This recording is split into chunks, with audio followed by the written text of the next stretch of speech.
Amen. All right. To follow him, we must serve. To follow him, we must serve. We're looking at pursue service today. That's what we're looking at. We've been looking at pursuing now for 4 or 5 weeks since the start of the year. And it is our word for the year. We've got our banners up there. Philippians 3:14, I pursue as my goal the prize promised by God's heavenly call in Christ Jesus. That is our verse for the year, and that we want to pursue. Pursue something for the Lord. We've talked about several things when it comes to pursue. We've talked about that word means is dioko. It means to chase down and capture. To chase down and capture. It's a hunting word, as if you were stalking your prey. We've talked about pursuing our calling and our heavenly prize. We've talked about pursue it in victory, whatever that calling is. Pursue it in victory, and that victory is the resurrection. That is the victory over death, the victory over sin, the victory that is to come, that is the perfect world that will be, and the hope that that brings us. We've talked about last week to pursue in prayer, to pursue God in prayer, and that what man is on his knees, he is, and nothing more. To pursue God in prayer, because what we are in our prayer life is who we are, and nothing more. Nothing more. We can dress it up on the outside, but God knows what it is on the inside. So we've talked about pursue, and the idea of pursuing is to be singularly focused. Singularly focused, as if you're running a race. When you're running a race, you don't look around. You're not worried about who's there, who's doing what. You're not worried about in the stands. You're not worried about anything else. If you're chasing down your prey, you are focused on chasing down your prey. When you need food, and that's what you're chasing down, that's what you're going after, and that is it. Nothing else matters as much as what you are pursuing. So that's the idea when it comes to pursue this year. We want to pursue the work that God puts in front of us as a church. We want to pursue it. Chase it down, capture it, and be about it. So we're looking at that today. Pursue service. We're looking at Luke chapter 12. This is in a series of parables that Jesus is talking about in this. He's just talked about really proper mindset with possessions. Proper mindset when it comes to worldly gifts and worldly possessions is what he's talked about leading up to this. And then he kind of piggybacks on that, but he kind of changes gears also. So it has a little bit to do with possessions, but not so much. We're picking up today in Luke chapter 12, and this is Jesus' words. If you've got a red letter Bible, this will be almost all in red today. Chapter 12, verse 35. Be ready for service and have your lamps lit. You are to be like people waiting for their master to return from the wedding banquet, so that when he comes and knocks, they can open the door for him at once. Blessed will be those servants the master finds alert when he comes. Truly, I tell you, he will get ready and have them recline at the table, then come and serve them. If he comes in the middle of the night or even near dawn and finds them alert, blessed are those servants. Verse 39, but know this, if the homeowner had known at what hour the thief was coming, he would not have let his house be broken into. You also be ready, because the Son of Man is coming at an hour you do not expect. Lord, Peter asked, are you telling this parable to us or to everyone? Jesus blowing right past that question. The Lord said, who then is the faithful and sensible manager his master will put in charge of his household servants to give them their allotted food at the proper time? Blessed is that servant whom the master finds doing his job when he comes. Truly I tell you, he will put him in charge of all his possessions. But if that servant says in his heart, my master is delaying his coming, and starts to beat the male and female servants, and to eat and drink and get drunk, that servant's master will come on a day he does not expect him, and at an hour he does not know. He will cut him to pieces and assign him a place with the unfaithful. Last few verses. And that servant who knew his master's will and didn't prepare himself or do it will be severely beaten. But the one who did not know and did what deserved punishment will receive a light beating. From everyone who has been given much, much will be required. And from the one who has been entrusted with much, even more will be expected. So Jesus tells two parables here, back to back. Peter asks a question, Jesus doesn't pay any mind, really.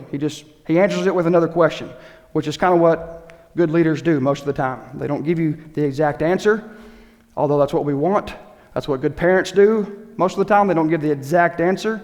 Sometimes they just give you a question for you to make the decision on your own, and Jesus just blows right past Peter's question and continues giving the truth about service that he wants to give. So we start there, and it says that be ready for service. Okay, if you're in the King James, you know it says that completely different than that. It says to gird up your loins. Same thing.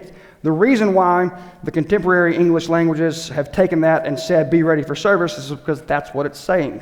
It's no different than if in the word, the Hebrew idiom, the saying that meant something else was, it's raining cats and dogs.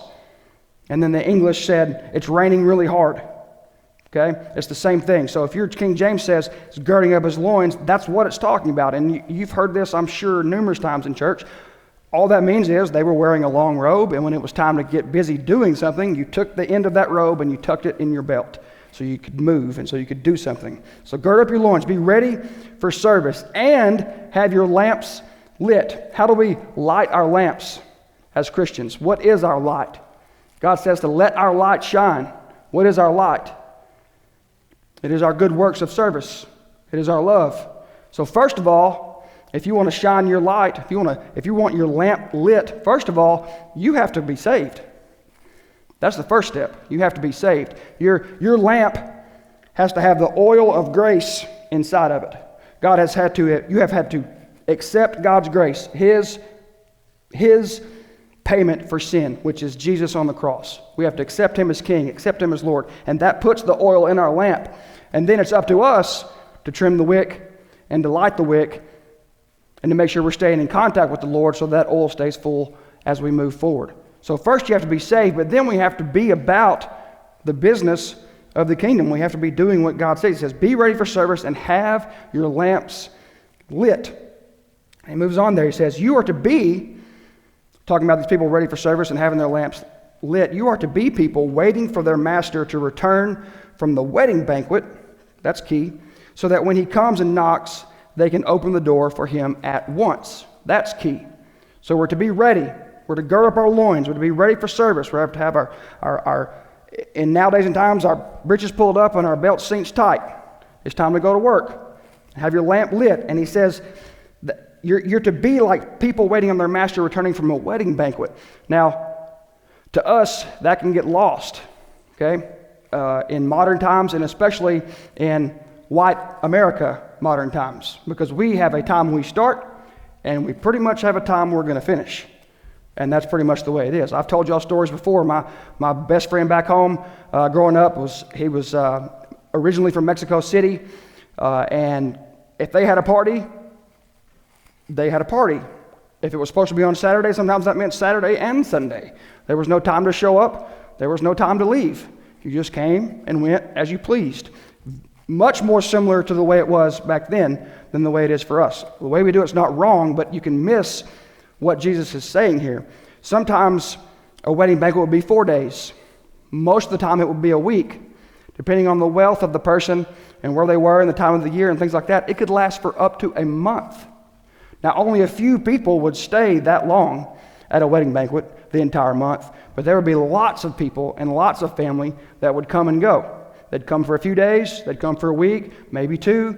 So if you were a servant at your master's home and he told you that he was leaving for a wedding banquet, you literally had no idea when he was coming back. Very contrary to us, right? Like we kind of expect a time, and when it starts getting close to that time, we start doing that. Just like you're going to do here in about 24 minutes. You're going to start itching and moving in your seat, and then that will remind me to look at the clock, and I'll know it's about time to go, right? It wasn't not like that back then. So the master has gone to the wedding banquet, and you have no idea when he's coming back as his servant, but you better be ready as a servant. You don't have rights as a servant, as a slave. Now, that's not like the modern day slave, but it's still a person that has no rights. Your rights are owned by the master. The servant's rights were owned by the master, and he better be ready when the master returned. And that's the key there at the end. They can open the door for him at once. The master comes home, he knocks on the door, and there best be somebody on the other side of that door ready for him to return, ready for what needs to take place. Better have something ready for him to eat. He may have just came from a party, but who knows how far he had to travel. But you better be ready, and that's what Jesus is telling us.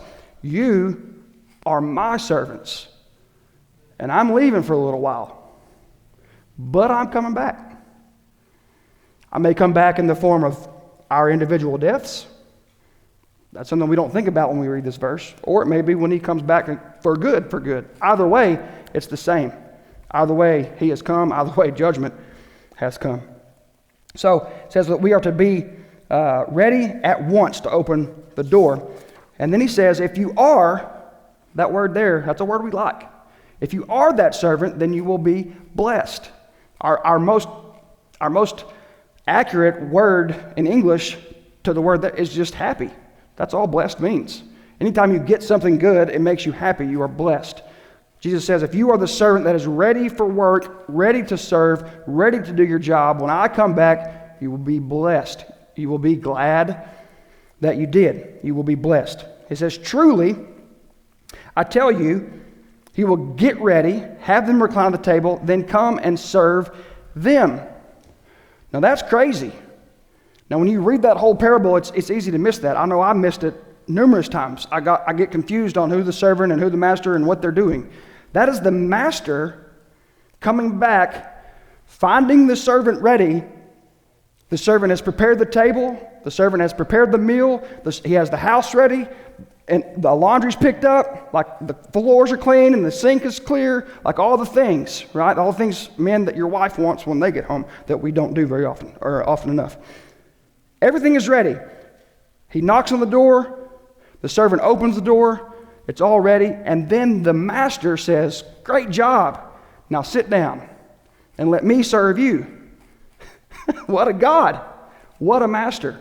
That's how he's going to bless us. He's going to give us more than we could possibly imagine. It's not that we're servants just for the sake of serving. We're servants to a God that wants and desires and says he will, without a doubt, bless us in our doing what we are supposed to do. That is an awesome God. That's a God worth worshiping. That's a God worth following. A God that promises that if you're ready to serve him, he is in turn ready to serve you. Sit down at the table, because I have come to serve you. That's pretty cool. Verse 38, moving right through. If he comes in the middle of the night or even near the dawn, and finds them alert, again, blessed are those servants. Now, again, in your King James, it may say the second watch or the third watch. Same difference. Okay, the second watch, there's 3 watches of the night in the Hebrew term. There was 4 in the Romans, but we're talking about Hebrew people. Okay, the Israelites. There's 3 watches of the night. So 3 sections of hours when you would be watching for the enemy in war terms, or for the master in these terms. He says it doesn't matter. He may come in the middle of the night. He may come near the dawn. It may be at midnight. It may be at 5 or 6 in the morning. We don't know when he's coming, but those that are alert, with their loins girded, with their lamps full of oil and their wicks trimmed, and they're ready to light that thing at a moment's notice, the ones that are alert will be blessed. They will be blessed. So, moving right along to verse 42. The Lord said, moving right past Peter's question, okay? There's a lot we could dig into that, but it doesn't pertain to what we're talking about today. Then the Lord said, who then is this faithful and sensible manager? So continuing the same thing, be ready, but also do your work. Who then is this faithful and sensible manager? Who is it that I'm looking for? What is the definition? How can you define it? Who is a servant of mine, a follower of Jesus? And I love the way he says this. Blessed is the servant whom the master finds doing his job when he comes. So the question is, as followers of Jesus, as servants of the King of Kings, what is your job? He has given you a job. What is your job? Not your occupation. your job in the kingdom? What has he gifted you specifically to do to further his name, to grow his kingdom, to strengthen his church, to unify his church, to grow his church in depth and in width? What has he given you specifically as a job to do, and are you doing it? That's an important question, because he says that's who he is looking for. Who is the faithful and sensible manager of my estate? The faithful and sensible servant of my estate. So in other words, if you have a job and you are not doing your job, then you are unfaithful and unsensible, or foolish would be the word we could put in right there. I don't want to be described as an unfaithful servant of Jesus. I have been an unfaithful servant of Jesus at numerous times, but I don't want God to come back and find me and go, he was doing it right. You were unfaithful. We don't want to be the unfaithful servant. So blessed is the servant whom the master finds doing his job. So be ready to do your job. And when it's time to do your job, be doing your job, whatever your job in the kingdom is. And Jesus says, the one that I find doing his job, truly I tell you, he will put him in charge of all of his possessions. Again, when I find someone that's doing what they're supposed to be doing, so we read there in the scriptures where this guy was in charge of he was like the head servant. While the master is away, he is to take care of the other servants. So he has a pretty esteemed position in the household. He has a pretty esteemed position. Now he says, if I come back and find you doing that job correctly, now I'm going to bless you even more. I'm going to give you more responsibility and a bigger job and more to do, because I have found you to be faithful. I have found you to be faithful. Then we go there in verse 45. If that servant says in his heart, because he would never say this out loud. We would never say it out loud. I mean, it's been a couple thousand years. Probably not coming back today. It's all right if I do this today. It's all right if I do that today. It's all right if I ignore them today. It's all right if I don't do the work that he has for me today. We wouldn't say that out loud, but we might say it in our heart. And this servant says in his heart, my master's delaying his coming. Good grief, what a party. What a party, is the servant saying. Is he ever coming home? Probably not. I think I'll just enjoy the spoils of being in charge. I'll just sit back and chill for a little while. I'm just going to enjoy it. Look at all the blessings my master has left for me. I got people that I can tell them what to do. I got power.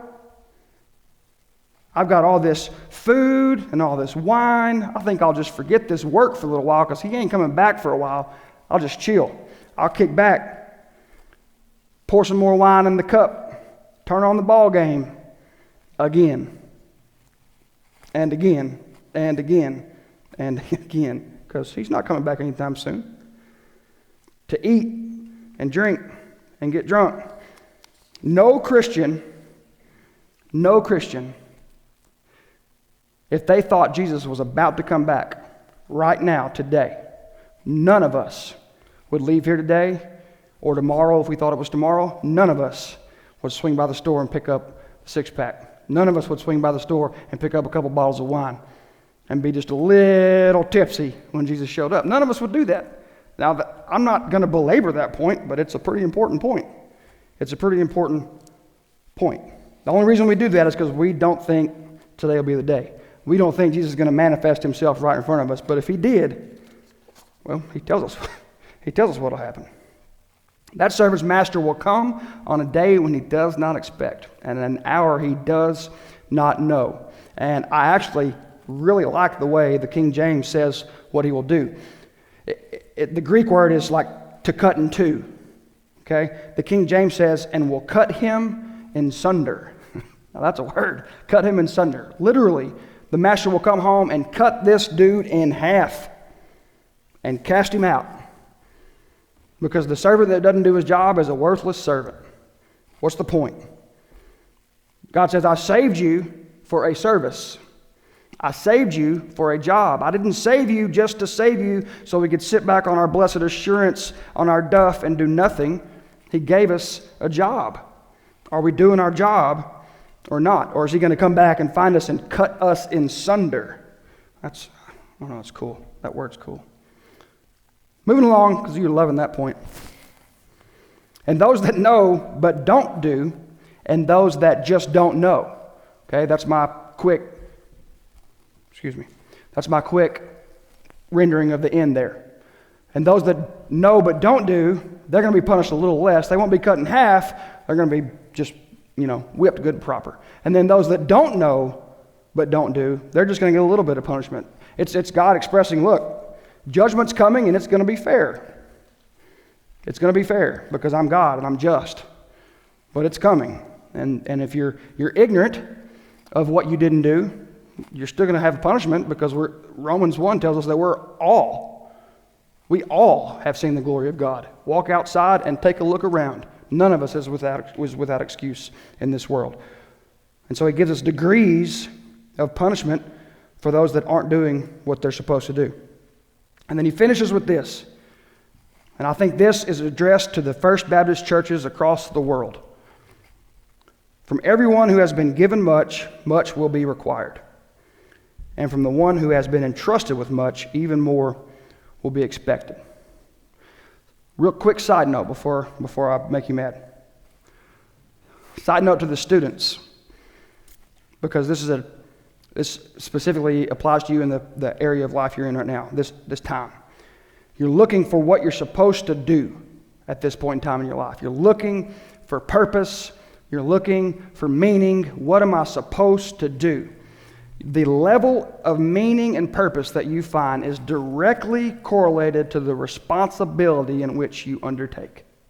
However much responsibility you undertake, you have, will be directly related to the purpose and meaning that you find in what it is that you're doing. And when you take on responsibility, and it's a weight, that's why we say take it on, and you perform that duty, you do that thing, whatever it is, Scripture says that your responsibility will grow, and your purpose and your meaning and your ability to experience and be blessed in this life will grow. And then God says He's going to come back and find you doing your job, and then your blessings eternal will grow after the Master returns. But I think specifically that it's written to us. Us. First Baptist churches. Why do I say that? You know exactly why I'm saying that. Because First Baptist churches are known to be, all across the United States of America, the churches that have plenty. We got plenty. We got more than we need sometimes. First Baptist churches in America, through and through, are the churches that have the resources they need. And God says, those that have been given much, much will be required. Those that have been given much, much will be required. Have we stopped and thought about that recently? As a follower of Jesus and as a member and a participating follower of Jesus in this church, how much is God when He shows up like that? Like a thief in the night, He says. And you'd be ready for a thief if you knew he was coming. And He says, but are you ready for me? I'm coming. He shows up like that, and He says, First Baptist Church, and He lays it all out in front of us. Here's all the things I gave you. Here's what I let have happen in your life. You were blessed in your life, and you got an education and a good job. I blessed you financially. I blessed you materially. And you came together as a collected body of believers, and therefore the blessings expanded. I gave you much. Is the list of what He gave us going to be anywhere near to the list of what we did with what He gave us? Does that have anything to do with salvation? No. We're not talking about doing good things so that God will love us and care for us. We're talking about purpose. We're talking about meaning. We're talking about chasing down and capturing why you still have a beating heart. Why you can still walk around on this earth. We're talking about that. Are we doing what we're supposed to be doing? Or are we sitting back and just enjoying the spoils of that which we have been given? Because God says He's coming back and He's calling you and me and this church and everybody everywhere, whether they believe in Him or not. He's calling everyone to account. And those that have faith in Him, that have placed their faith in Him and have received salvation, they will be judged for blessings or not moving forward for eternity. And those that don't have faith in Him, regardless of what they did in their life, they will spend eternity separated from Him forever. But He says, make no mistake, believer or non-believer, you're all going to be called to account. Every single one of us will be called to give an account for what we did with what we were given. And whoever was given much, much will be required. And those that have been entrusted with much, even more will be expected. So while it is an absolute, unbelievable blessing that we come here, and for the most part our temperature is pretty consistent. I know if you're in the very top, you're probably hot right now. And if you're close to those doors, you're probably a little cold, but it's pretty consistent. And the lights are on, and most of the time all this stuff works. And then we could go down the list of all the things that we've been blessed with in this church. I mean, check this out. We had to change out the heater in the baptistry a couple of weeks ago. First time in 41 years. Of course, Wayman knew. First time in 41 years we've had to change out the heater in the baptistry. And we did. And we didn't think anything about it. We called the guy. He came. Brother Larry came. He's going to fix it. We ordered it. Didn't think anything about it. Never crossed our mind. Is that going to be something we need to raise funds for? That's how blessed we are. And I'm very thankful for that heater that's coming in very soon. Jesse can tell you it was pretty cold. So again, Dioko, pursue service. Here's some areas where you can pursue service. Because here's the problem. In the time that we're in right now, it's easy to use the time that we're in as an excuse. What about my health? What about my safety? There's still things we can do. There's still plenty of things we can do. And instead of using that as an excuse to do nothing and waiting until it gets back to normal so then I can get back to doing something, God says, I may just have a job for you right now if you'll just look around, pray about it, let me prick your heart and show you what you have. So what could you be doing? Comfort and care. There's always someone in the church that needs comfort. There's always someone in the church that needs cared for. Always. And that takes no special skills. It just takes a humble heart. It just takes a humble heart to get phone numbers of lonely elderly women that need someone to let them know they love them. It doesn't take much money to go pick up a meal at Mariachi and drop it off at someone's house. There's always someone who needs comfort and care. And we need to be pursuing service and doing the job that God's given us. How about sharing the gospel? How about inviting people to church? You say, well, they can't come to church right now, they've got XYZ. Exactly. The excuse we've been using not to invite them. Well, guess what? We're all over everywhere. Internet, television, you name it. And if we've got a gospel, a good news to share, then we ought to be sharing it. And if it's changed your life and it's changed my life, then shame on us for not sharing it. Sharing the gospel, inviting people to hear the good news of Jesus. Teaching and admonishing. Teaching and admonishing. We need the seasoned adults in this church to be teaching and admonishing those of us who know less because we haven't experienced as much. We need that. That's a service that you can perform. Using material blessings. Many of us in this church are in a position to have a job of using what we've been given to do good for those around us. Sacrifice a little bit of what we want to give more to those that don't have, that weren't blessed the way that you've been blessed, using material blessings. And then this last one, if none of those got you, then this last one is all of us. The original deacons were formed to wait on tables. In other words, there's something in and around this church that you can do. Anybody can clean a table. anybody can wash a dish. Some people can work on the building. Some people can't. Some people can be on the safe team. Some people can't. Some people can get a group of people together and say, all right, for the next 6 months, here's the group of people we're going to call every week to let them know that we love them because Jesus loves them. And we're just going to make phone calls. Find something. Deacons were started, servants of the church were started because they needed help waiting on tables. There's a service to perform. There's a job to be done. All service means is to be of use, to fulfill a need. Anyone can be a servant. Anyone can fulfill a need. Everyone wants to be useful.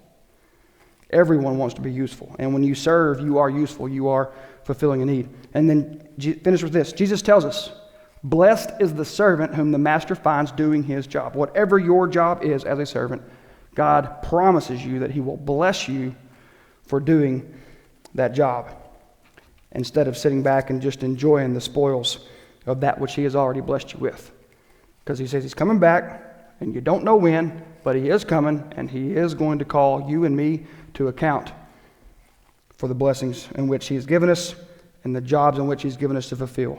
So I beg us as a church to pursue him in prayer so that we can determine what we individually and collectively must be doing to serve him so that when he comes back, whether it's today or 100 years from now, we will be found faithful doing what he has called us to do.